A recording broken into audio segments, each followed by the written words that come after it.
प्रज्ञा को रील्स बनाने का बड़ा ही क्रेज है और वो दिन भर रील्स बनाती रहती है। खाते पीते घूमते फिरते घर में कॉलेज में रील्स बनाने के कारण प्रज्ञा पूरे कॉलेज में हाईलाइटेड है। जहां उसके रील्स सभी को पसंद आते हैं, वहीं मनीषा चिंता में डूबी रहती है। एक रोज जब खाते हुए प्रज्ञा रील्स बना रही होती है, तब मनीषा कहती है, 1 मिनट भी चैन नहीं है इस लड़की को। ये नहीं कि खाना तो आराम से खा ले, लेकिन नहीं, अरे थोड़ी देर रील्स नहीं बनाओगी तो आसमान नहीं टूट पड़ेगा। अरे मम्मी, इसी को तो कहते हैं डिटर्मिनेशन। तुम नहीं समझोगी ये सब। भगवान, इस लड़की को सद्बुद्धि दे। जब देखो तब टेढ़ा बाका मुंह बनाती रहती है। मनीषा की बात का प्रज्ञा पर जरा भी असर नहीं होता और वो खाते खाते रील्स बनाती रहती है। दिन बीतने लगते हैं और देखते देखते प्रज्ञा का कॉलेज भी खत्म हो जाता है। आए दिन कोई ना कोई मनीषा को प्रज्ञा की शादी करवाने का सुझाव दे जाता है। सब ठीक ही कहते हैं, प्रज्ञा की शादी कर देनी चाहिए। अपने घर के कामकाज में व्यस्त हो जाएगी तो खुद ही ये रील्स और नाच गाना बंद हो जाएगा। मनीषा और प्रेम प्रज्ञा के लिए एक अच्छा लड़का ढूंढने लगते हैं और तभी विकी का रिश्ता प्रज्ञा के लिए आता है, जिसने प्रज्ञा को उसकी रील्स देखकर पसंद कर लिया था। अगले दिन विकी अपने माता पिता के साथ प्रज्ञा के घर पहुंच जाता है और प्रज्ञा साड़ी पहने हाथों में चाय की ट्रे लिए उनके सामने आती है। जब विकी को पसंद है तो हमें भी बहू पसंद है। बहन जी, आप बारात की तैयारी कीजिए। एक बार लड़का लड़की अकेले में बात कर ले तो अच्छा रहेगा। हाँ हाँ, क्यों नहीं।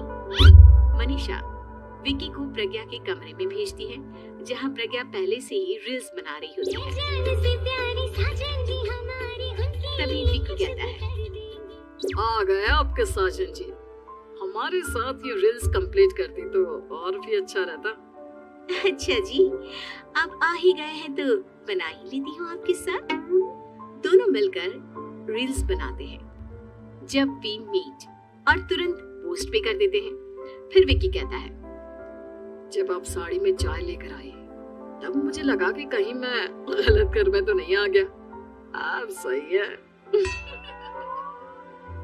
दोनों की शादी पक्की हो जाती है और शादी के दिन भी प्रज्ञा रील्स बनाने से चूकती नहीं, यहाँ तक कि बारात के समय भी नाचते हुए रील्स बनाती है। सभी लोग प्रज्ञा की तारीफ की पुल बांध देते हैं और प्रज्ञा नाचती गाती अपने ससुराल चली जाती है। सब कुछ अच्छा चल रहा होता है। प्रज्ञा यहाँ भी दिन भर हर चीज की रील्स बनाती रहती है, लेकिन कुछ दिनों के बाद जब सुनीता कहती है, बहू, ये रील्स के साथ साथ कुछ काम भी कर लिया करो। वैसे तुझे और क्या क्या बनाना आता है? मम्मी जी, वैसे तो सब कहते हैं कि मैं सब कुछ अच्छा बनाती हूँ, लेकिन मुझे लगता है कि मैं मैगी अच्छा बना लेती हूँ। हाँ, कॉफी भी अच्छा बना लेती हूँ और मुंह तो सबसे अच्छा बना लेती हूँ। अच्छा अच्छा। सुनीता अपना माथा पकड़ लेती है और कहती है, बहू, कुछ खाना बनाना भी सीख लेती। मम्मी जी, मैं लंबी प्लानिंग कर रही हूँ। जल्दी ही मैं इतनी फेमस हो जाऊंगी कि मुझे पैसे मिलने लगेंगे। हम दोनों सास बहू राज करेंगे, राज। नौकर काम करेंगी और लोगों की तो लाइन लगेगी हमसे मिलने के लिए। तेरा दिमाग खराब हो गया है क्या बहू? हंसी मजाक तक ठीक है, लेकिन इस तरह घर नहीं चलते। जितना जल्दी हो इस घर के तौर तरीकों को सीख लो।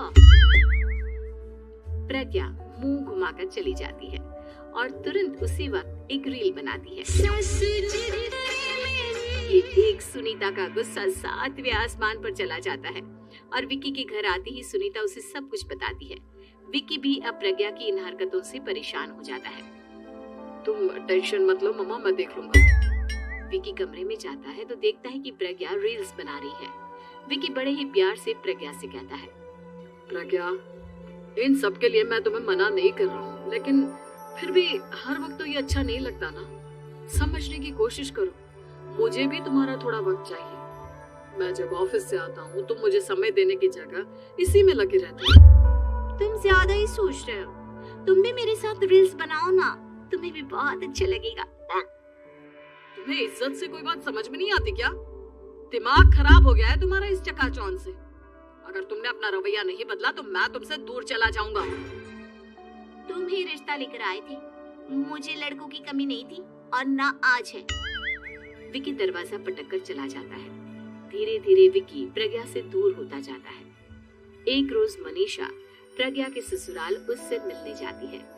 तब सुनीता उससे कहती है, बहन जी, अब आई हैं तो कुछ दिन यहाँ रहकर जाइएगा, आप ही का घर है।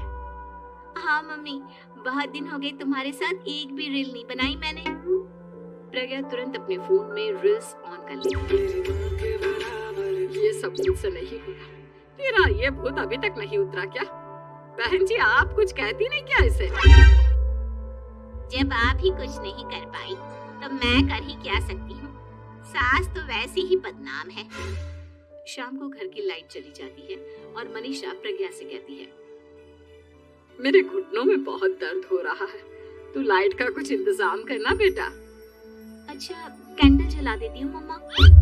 प्रज्ञा गाते हुए कैंडल जलाती है और खिड़की के पर्दे के पास रख देती है। मनीषा, जिसे बहुत दर्द हो रहा है, वो सो जाती है और प्रज्ञा हमेशा की तरह अपने रील्स में लग जाती है। उधर कैंडल की वजह से पर्दा आग पकड़ लेता है और मनीषा के कमरे में आग लग जाती है।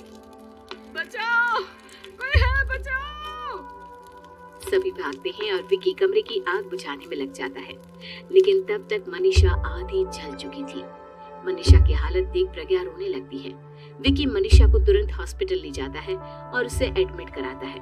विकी प्रज्ञा से कहता है, देख लिया ना, तुम्हारे इस नाच गाने की वजह से आज तुम्हारी माँ की जान जाते जाते रह गई। अब पता नहीं तुम और क्या चाहती हो। उधर डॉक्टर कहते हैं, इनकी हालत बहुत नाजुक है, आधे से ज्यादा जल चुकी है। प्रज्ञा रोती हुई मंदिर में जाती है और भगवान के आगे जाकर कहती है, भगवान, मेरी माँ को ठीक कर दो। मैं कसम खाती हूँ, हाथ से ये रील्स बनाना छोड़ दूंगी। बस मुझे मेरी माँ वापस मिल जाए। 2 दिन बीत जाते हैं और मनीषा खतरे से बाहर आ जाती है। पेशेंट अब ठीक है, आप लोग उनसे मिल सकते हो। सब कोई मनीषा से मिलता है और प्रज्ञा सबके सामने अपना फोन तोड़ देती है। मुझे माफ कर दो मम्मा, मैंने तुम लोगों की बातों को नजरअंदाज किया। बेटा, कोई भी चीज जरूरत से ज्यादा खराब है। मैंने तुम्हें रील्स बनाने से कभी मना नहीं किया, लेकिन हर वक्त एक ही चीज तो सही नहीं है।